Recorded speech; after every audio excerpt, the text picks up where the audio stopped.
महाराष्ट्र में लाउडस्पीकर और हनुमान चालीसा को लेकर चल रही बहस के बीच एमएनएस चीफ राज ठाकरे ने औरंगाबाद में बड़ी रैली की। इस रैली में राज ठाकरे ने कहा कि मैंने पहली बार लाउडस्पीकर का मुद्दा नहीं उठाया है, बल्कि बार बार इस मुद्दे को उठाया है। राज ठाकरे ने कहा कि अगर मस्जिदों पर लाउडस्पीकर रहेंगे तो लाउडस्पीकर पर हनुमान चालीसा भी पढ़ी जाएगी। राज ठाकरे ने कहा कि अगर यूपी में लाउडस्पीकर हट सकते हैं तो महाराष्ट्र में क्यों नहीं। उन्होंने कहा कि पुणे में लोगों ने उनसे कहा कि लाउडस्पीकर की वजह से उनके बच्चे सो नहीं पाते। राज ठाकरे ने उद्धव सरकार को 3 मई तक मस्जिदों से लाउडस्पीकर हटाने का अल्टीमेटम दिया है। औरंगाबाद की रैली में राज ठाकरे ने शरद पवार पर भी हमला बोला। राज ठाकरे ने कहा कि जिस दिन मैंने बोला शरद पवार नास्तिक हैं, उस दिन से शरद पवार भगवान के साथ अपनी फोटो डाल रहे हैं। उनकी बेटी ने खुद लोकसभा में कहा है कि मेरे पिता नास्तिक हैं। महाराष्ट्र में मैं नहीं, शरद पवार जातिवाद का जहर फैला रहे हैं। राज ठाकरे ने कहा है कि मैं उन्हें बताना चाहता हूं कि हम जात पात नहीं देखते हैं। आपकी राजनीति ध्रुवीकरण की है। एनसीपी के महाराष्ट्र में आने के बाद जाति की राजनीति शुरू हुई।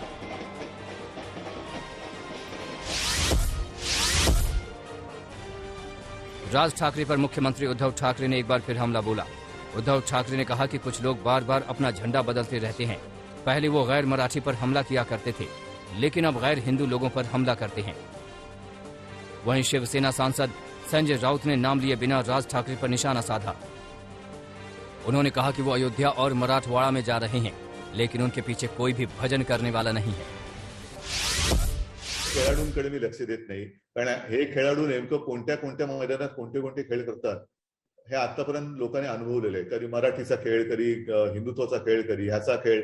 तर असे हे खेळाडू जे असतात ना, त्यांना मी काही इतरांचं कोणाचं मी अपमान करू इच्छित नाही, म्हणजे जे खेळ करतात डोंबारी वगैरे त्यांचा अपमान नाही मी करू इच्छित, परंतु असे खेळ महाराष्ट्राच्या जनतेने पाहत आलेले आहे। आणि ते काय झालेलं आहे की 2 वर्षाचा कालखंड हा प्रचंड मोठा आहे आणि जर करमणूक फुकटात करून मिळत असेल तर का नाही पाहिजे। असं होतं की मार्केटिंगचा जमाना आहे, तर मार्केटिंग मध्ये तुम्हाला नाही पसंत पडलं तर परत करा। तर तसं तुमचं हे तुम्हाला फळलं तर फळलं, नाही तर परत, म्हणजे गाजराची पुंगी वाजली तर वाजली। हे असे भोंगेधारी पुंगीधारी खूप बघितले।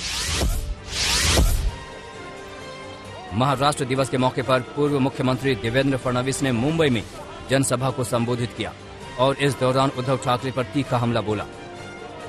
फडणवीस ने कहा कि आप महाराष्ट्र नहीं हैं, आप हिंदुत्व नहीं हैं। आपके लोगों के भ्रष्टाचार के कारण महाराष्ट्र की बदनामी हो रही है। फडणवीस ने कहा कि हमसे पूछा जा रहा है कि जब बाबरी मस्जिद ढाई गई तो आप कहां थे। इसका जवाब देते हुए उन्होंने कहा कि जब बाबरी मस्जिद ढाई गई तब वो अयोध्या में थे। उन्होंने कहा कि मैं वहां 18 दिन तक जेल में रहा, लेकिन अयोध्या में शिवसेना का कोई नेता नहीं था।